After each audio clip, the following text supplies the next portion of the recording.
Okay, this is February 12th, 2019. This is a regular meeting of the Dickinson City Council. We're going to call this meeting to order at 7 p.m. Roll call. Mayor Julie Masters. Here.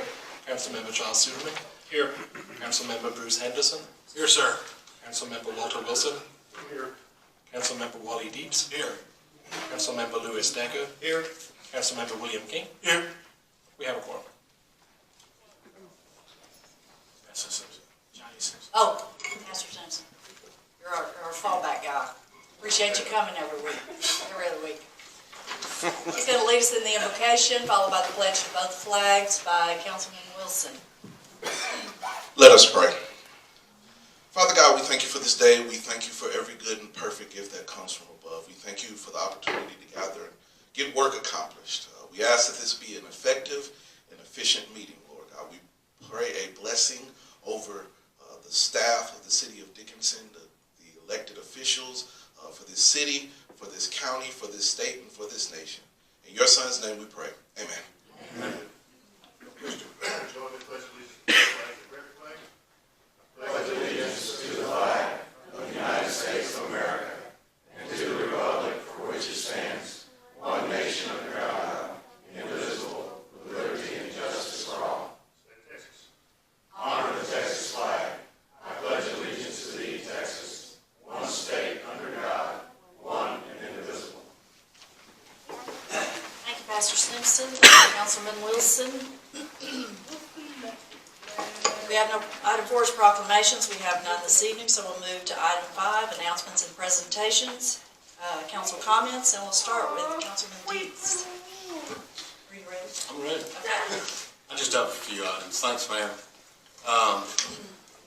So the ditch desilting has started. Our contractors finished Lover's Lane, and they're in BioCrest on the west side. Subdivision right across from Sutherland's. If anyone's interested to see exactly what that looks like, you might want to stop by. Just don't impede the progress. But they're doing good work over there. Another good thing going on right now on the west side is Starbucks is broken ground on their standalone store that's going to be right there close to the bank at Papston, 517 West. And also, I think we all got an email from TxDOT on, they're calling for projects on transportation alternatives and safe routes to schools. Can include things like bike paths, pedestrian paths, sidewalks, that type of thing. And I'd like to make sure that we're going to get some projects turned in for that. The preliminary date I have is that they opened it up in February. I'm not sure what date in February. Call for projects, and you have preliminary project applications due in April, and then detailed applications due in August. And we have a lot of places where there's gaps in the sidewalks or no sidewalks at all that I think would qualify under these grants. I know 517, there's a lot of them. I'm not sure if they're within 2 miles of the new school out on 517 West, but there's a lot of gaps in the Highway 3 area too. Yeah. Well, they've got those bricks at present. Well, yeah, so I don't know if that would be covered, but there's a link on the email we got that'll, yeah. No, that's all right. Go ahead. There's a link on there to the website for more information, and there'll be more information coming out. So I just wanted to make sure that was on our radar, that if we have someone that can or maybe all of us, suggest projects that we might want to go for, and then get somebody to turn that in. And the other thing, I think most everybody knows this, but just in case you don't, Sonic over here on Highway 3, right across from City Hall, they're doing a tear down and rebuild. So they're going to rebuild a brand new store there, which is always good to see. So glad to see them keep it up. That's all I have, man. Thank you. Councilman Decker. Yes, good evening, everyone. All I have is when Republic Service picks up the trash and you have a curb on your street, they'll never put it back down. They leave them in the street. And that's terrible. Especially, we're close to a school, and I'll pick up 4 and roll them up because people are working or whatever. But they need to be talked to. They need to put them back where they find them, because everybody keeps them off of the street, and they put them in the street when they're empty. I appreciate somebody talking to them. Thank you. Thank you, Councilman King. Thank you, Mayor, Council, City Administrator, City Attorney, City Secretary, all city staff, and to all of our city representatives, President today, and all of our citizens. So we appreciate your presence here on this evening as well. Very brief comments. First, I would surely like to see again the entrance the main entrance for our city highway, 517 and I-45, the entrance area where the old growth exists on the north and south side of 517 to be manicured, to be tidied up, to be cleaned up. It's where people come into our city from I-45, whether they're traveling north or south. And so they should be manicured and maintained as best as possible. It's grass growing out of concrete. And so we'd like to see that addressed. As well as to the city staff, thank you for what you're doing to help improve our city for service here at the counter with the courts as well as the community development. Appreciate the hard work and efforts in that regard. So we are growing at City Hall. I noticed several offices are now being occupied or duly occupied, and so we appreciate the services and in spite of the changes and adjustments they made. They received an email from Houston Galveston Area Council in regards to the Rebuild Texas Fund, and some of you who are part of other organizations might be interested in this. It says, we're excited to share the news that Rebuild Texas Fund is announcing $1.5 million in grant funding to help communities affected by Hurricane Harvey prepare for the future hurricane seasons. Key deadline date is March 15th, and the award date is April 2019. Eligible organizations such as nonprofit organizations, government entities located in or serving at least one of the counties designated for individual assistance as listed in Texas Disaster Declaration. Projects would be generators, power supply communications and medical equipment, vehicles, rescue boats, or building enhancement modifications. Grant amount will be up to $100,000 project per project. And if anyone wants additional information, so they can forward this to you, or you can look on the HGAC website. It is called Rebuild Texas. Thank you. Thank you. Councilman Wilson? Yes. Good evening, everybody. Glad to see all of y'all here. That's really all I have. Thank you. Councilman Henderson? Thanks for giving me notice. Thank you all very much for coming tonight. It's always a pleasure to see everybody here. One of the things I was want to talk about is what Councilman Dietz already discussed as far as the desilting, cleaning of the ditches. I would hope, I've had several people calling me and reaching out to me via email, phone call, etc., with the concern about the standing water in the ditches. In some cases, it's a matter of the drainage was dug down below the culvert because the culvert's in the wrong position, which will be addressed at a later time. Another one of the big problems that will be addressed is the fact that we have quite a few culverts that have water, mud and whatnot built up inside of them. I think the city manager can clarify for me, but I believe all these culverts will be blown out at some point. And so a lot of the standing water that people are seeing right now, while it's not what anybody wants to see, I understand, but it is temporary. It will be cleaned out. So that's something everybody keeps asking about that I think I'd like everybody to share if possible. The other thing is we have the de-snagging program going on in the Dickinson Bayou. I had the pleasure, I think last week, of going up the bayou in a boat with a friend of mine. We went all the way up to Cemetery Road, and if you haven't had an opportunity to see it yet, it's actually quite impressive what an excellent job these guys have done. They've been cleaning out all the debris, and if there's trees that are hanging over, they're going to fall eventually. They're taking these out too. And they've done an excellent job of not dropping a lot of debris in the water that's going to have to come by later on. But the bayou as a whole, I mean, it looks on the edge of manicured. It looks absolutely beautiful, probably the best I've seen it as long as I've been coming up and down the bayou. and we get the chance, take a boat ride up there and check it out. Other than that, thank you all again very much for coming tonight. Hopefully it'll be not so interesting. Bruce, can you tell us about where they are progress-wise? I'm not 100% sure. I don't think they're to 45 yet. I think they're close. Yeah. Yeah, I heard past. Yeah, I know. I've been up and down the bayou several hundred times over the years, and kind of west of like Evergreen and stuff like that, that's where it starts getting more and more wild, for lack of a better term. West of Evergreen, there's more homes, there's more residences. A lot of stuff is actually taken care of, so they don't have as many large areas to clean out. It took them a long time to get between Cemetery and 646. There's a lot of property there that's undeveloped that people don't maintain. Kind of west of 646, east of 646, excuse me. It's not quite as bad, but it's getting better every day. It looks beautiful. Thank you, Councilman Suderman. Thank you, ma'am, and welcome to everyone that's here tonight.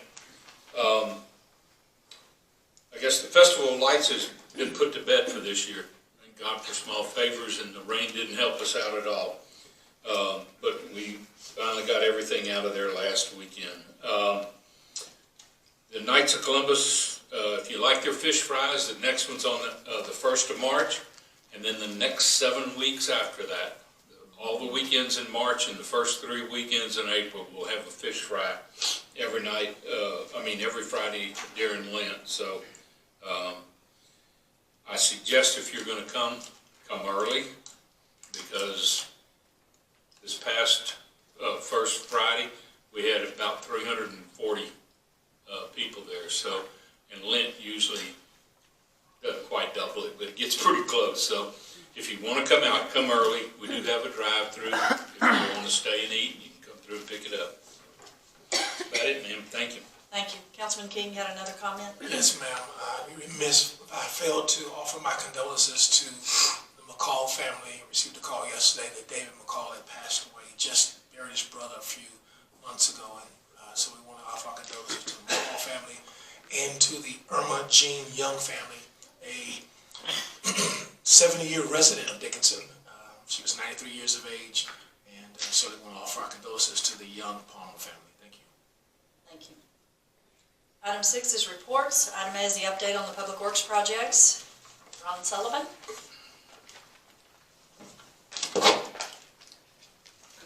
Mayor, council members, you've got a copy of the report in front of you. I'm not going to read it word for word.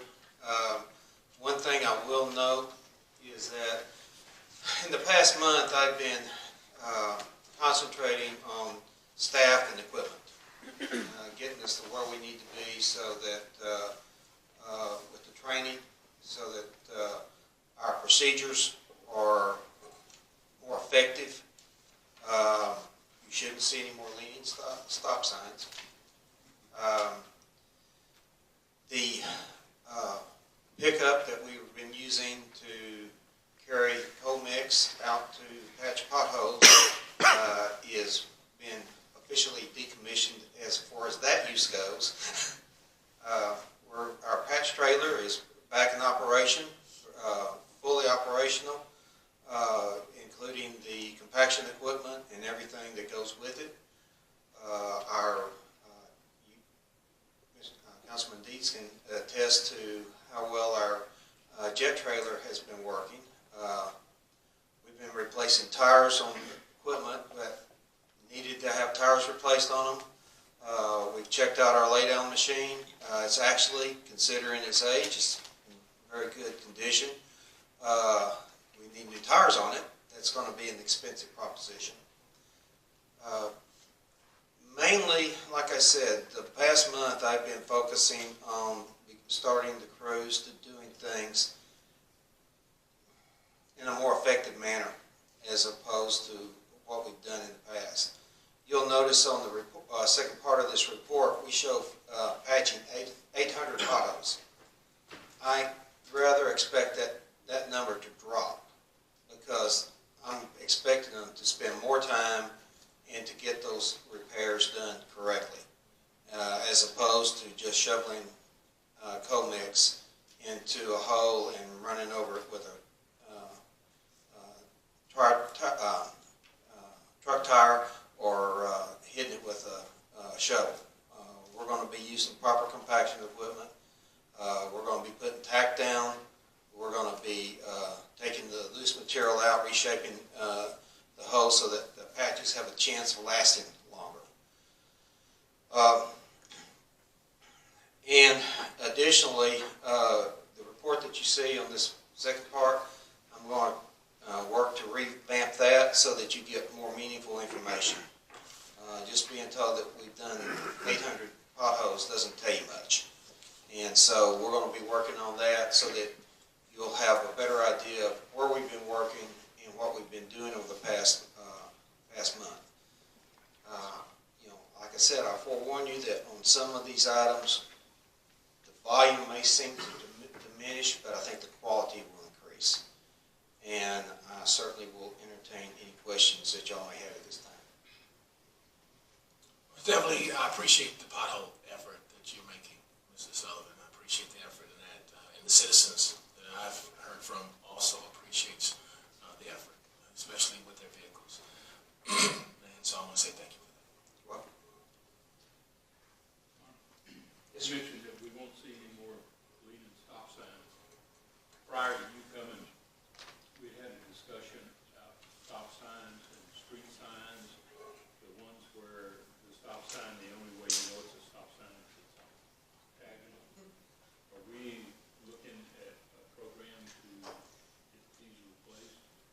I haven't started on a systematic program at this point. What I've been concentrating on more right now has been making sure that our methods and techniques are correct and that they're lasting. But that is on our radar as far as developing a program, not just for stop signs, but also for all of our signage. We've got a lot of signs that dearly need to be replaced. Now we're going to have to kind of work at it slow because I haven't got the budget to replace everything that needs to be replaced right now. We're going to do the same with the with the street program. We'll work towards a program where we're going to start addressing a lot of our substandard streets, the ones that fall below. I think the index was 20 and lower. Concentrate on some of those. At the same time, I want to try to look at some of our better streets and make sure we don't forget them and let them fall in disrepair while we're doing the others. So I've got a lot of balls in the air. Yeah, you have a good job ahead of you. We're kind of behind the eight ball on roads. Yeah. Any more questions? Thank you. Might mention that Freddie and Greg are here. Freddie's the contractor on the desilting project, and of course Greg is principal with Hewlett Zollers. Any questions for Greg or Freddie? No, we want to. Thank you, sir. Thank you. Item 7 is public comments. At this time, any person with city-related business may speak to the council. In compliance with the Texas Open Meetings Act, the council may not deliberate. Comments from the public should be limited to 3 minutes. First on the list is Shirley Scott. I don't know how I got to first. Your name is first. It's the #1 position. That may be good. Well, I'm sorry to be here this time. Last time I came before you, I had only pleasant things to say. And I'm sorry to say that that's not true tonight. I was denied a permit for an 18 by 20 carport by the city. I don't really have to do what they asked me to do. Some of you may remember that I filed a lawsuit in federal court some years ago. And the city and I came to an understanding and agreement about my property. It was a mobile home park. It had been a mobile home park. The city said it wasn't. But prior to having been brought into the city, it was. So we came to some agreements. I'm sorry to say, your city staff never looked at that agreement. They have not. They would not reference it.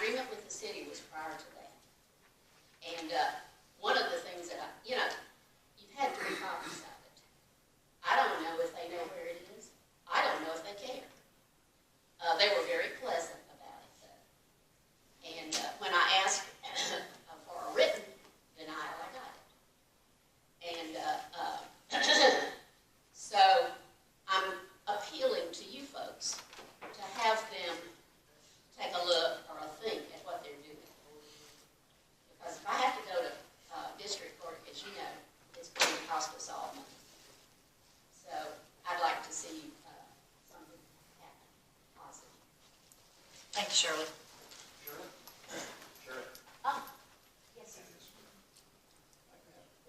Yeah. David says. This is the first I've heard of the lawsuit. Do you have a copy of the lawsuit by chance? Yeah, I do, but the city has three. City has three? City has three. Mayor, Council, I'll talk to Zach and look into this and then get back with. That would be good. Thank you. Thank you, Dave. Ian White. Ian White, it's been a long time. It has. Good evening, Madam Mayor. Very nice to see you again. Nice to see you. Council members. I hope I come with good news. Hope so. The 1st of February, I and a colleague who lives in Galveston, Norman Papoose, some of you may know him, especially if you're Republicans, we started a website called Clear Leader News, and its emphasis is the county of Galveston, but we also bring you news from further afield, including the rest of the world, including the other side of the moon if the Chinese decide to land on it.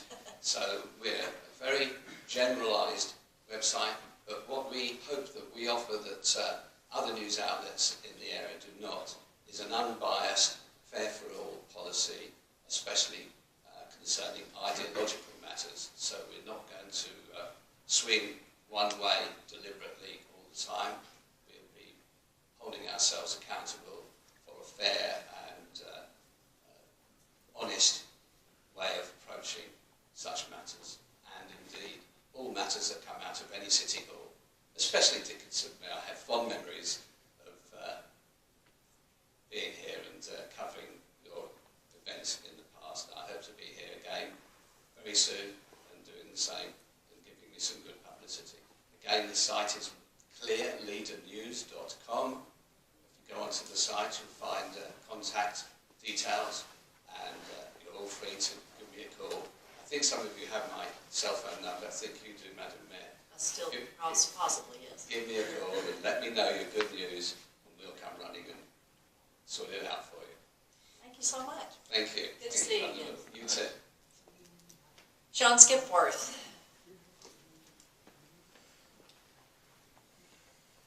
Name and address for the record. My name is Sean Skipworth, and I live at 1061 Misty Cliff. I'm a professor of government at College of Mainland, and I'm speaking here tonight to declare my candidacy for Dickinson City Council Position 2. And I'd like to take a moment to introduce myself to you and to everyone else here, and to discuss why I'm running for office. Our family moved to Dickinson originally so I'd be closer to work.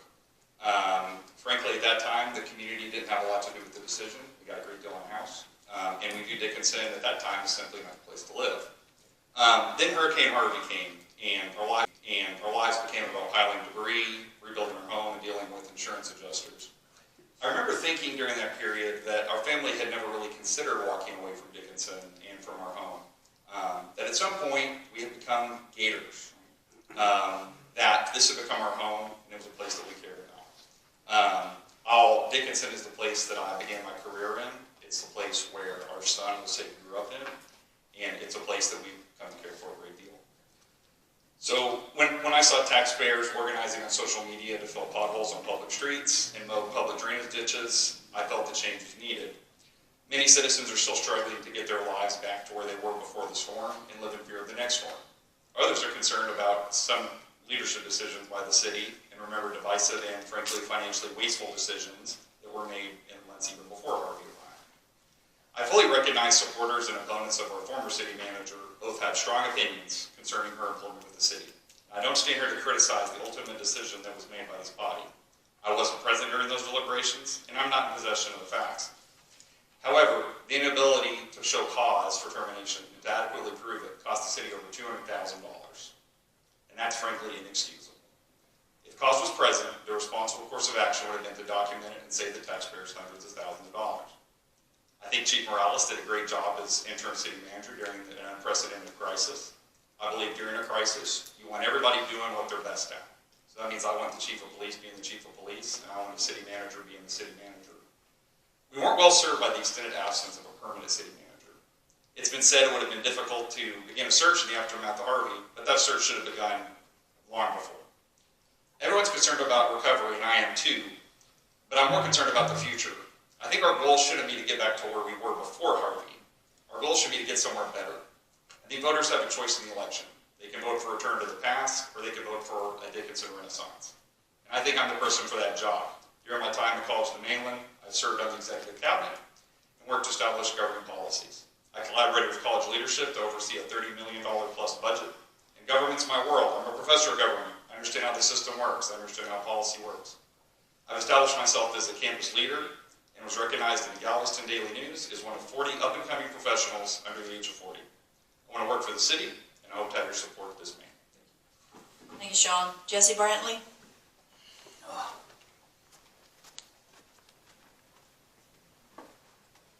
Name and address. Good evening, City Council, Mayor Masters. My name is Jesse Brantley, 2920 Oak Drive, here in Dickinson. I am coming here tonight on behalf of many of the kids in Dickinson. I'm the president of Dickinson Little League. I have coached with Tiffy Gator football. I am involved in Dickinson girls softball. And I came to talk to you guys about the status of kids here in the city. First off, I want to thank you, Ms. Masters, for the support that you have shown Dickinson Little League over the past 3 years. I have been involved with Dickinson Little League. I moved to Dickinson about 6 years ago. I've been involved with Dickinson Little League over the past 5 years. Dickinson Little League is one of the only little leagues in our region that is growing. 3 years ago, we barely registered 120 kids. This year, I'm proud to say, we have registered over 350 kids to play baseball in the city of Dickinson. And that's part of why I'm here, because most of you guys don't know that, and you should. I am asking you to partner with individuals within this community to start to make a difference in kids' lives. I have met with individuals on this board about support that we needed, and we have not gotten that support. And I understand all of the nuances that we deal with Dickinson Little League, that the Gator football, youth football organization deals with, Gator softball organization deals with, but I'm not really concerned about the nuances. I'm ready to start finding solutions for the future of Dickinson, and that is our kids. Yes, we have potholes to fill. Yes, we have streets to fix. Yes, drainage is an issue. But Dickinson cannot grow, Dickinson cannot be what we want it to be until we start paying attention to our kids. And I do not feel like this body is doing that at this time. And I'm inviting you to partner with us and start making a difference in kids' lives. Thank you, Jesse. Item 8 is the consent agenda. The following items are considered routine by the City Council and be enacted by one motion. There will not be a separate discussion on these items unless a council member requests, in which event the item will be removed from consent agenda and discussed after. Motion by Councilman Wilson to approve the consent agenda, second by Councilman Dietz. All in favor say aye. Aye. Opposed, the motion carries. Item 9, consideration possible action concerning an ordinance of the City of Dickinson, Texas, ordering a special election to be held on May 4th, 2019, for the purpose of submitting to the qualified voters of the city a proposition relating to the reauthorization of the local sales and use tax in the City of Dickinson at a rate of 1/4% to continue providing revenue for maintenance and repair of municipal streets, designating one election precinct within the city, designating one polling place, providing with the appointment of a presiding election judge, an alternate presiding election judge, establishing other procedures for conducting the election, and providing an effective date. Move to approve in two. Motion by Councilman Suderman to approve in 2 readings. Second. Second. By Councilman Dietz. Any discussion? All in favor say aye. Aye. Opposed, the motion carries. Item 10, consideration possible action concerning an ordinance of the City of Dickinson, Texas, correcting a typographical error in an amendment to Chapter 18 zoning of the Code of Ordinances to the City of Dickinson, Texas, as made on November 11, 2008, by ordinance number 652-2008 to replace references to 307 FM 646 North with the correct address of 351 FM 646 North, and providing an effective date. Move. It's a motion by Councilman King to Second. approve, second by Councilman Henderson. Any discussion? All in favor say aye. Aye. Opposed? Motion carries. Item 11, consideration possible action concerning a resolution of the City Council of the City of Dickinson, Texas, approving the terms and conditions of an agreement by and between the City of Dickinson and Galveston County, Texas, for the milling of Casa Grande Street and for the provision of hot mix asphalt materials for the city to use for repaving, providing for the incorporation of a preamble, authorizing the execution of the agreement by the mayor, and providing an effective date. Move to approve. Motion by Councilman Deeds to approve, second by Councilman Suderman. Discussion?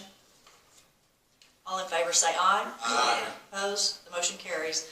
Item 12 is executive session. The City Council will now have to close executive meeting pursuant to the provision of Chapter 551 of the Government Code, Vernon, Texas Codes annotated in accordance with the authority contained in Section 551.071.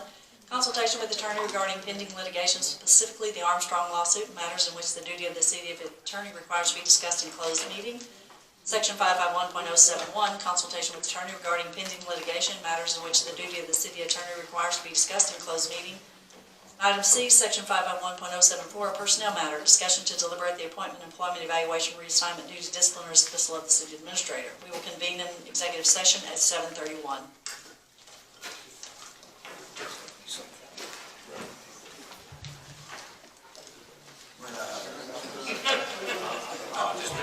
Likewise, everybody.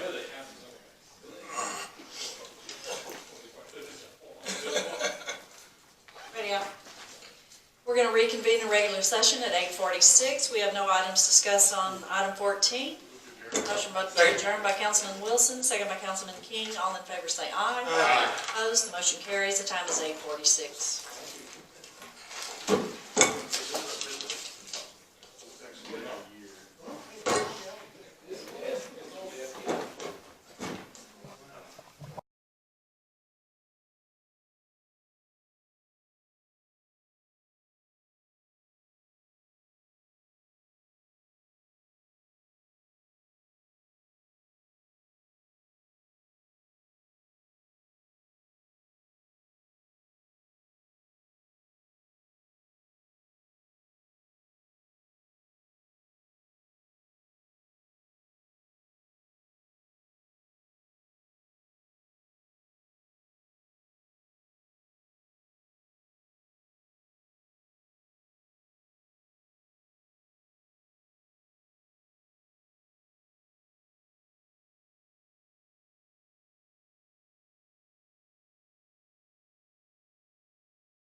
Surprised everybody.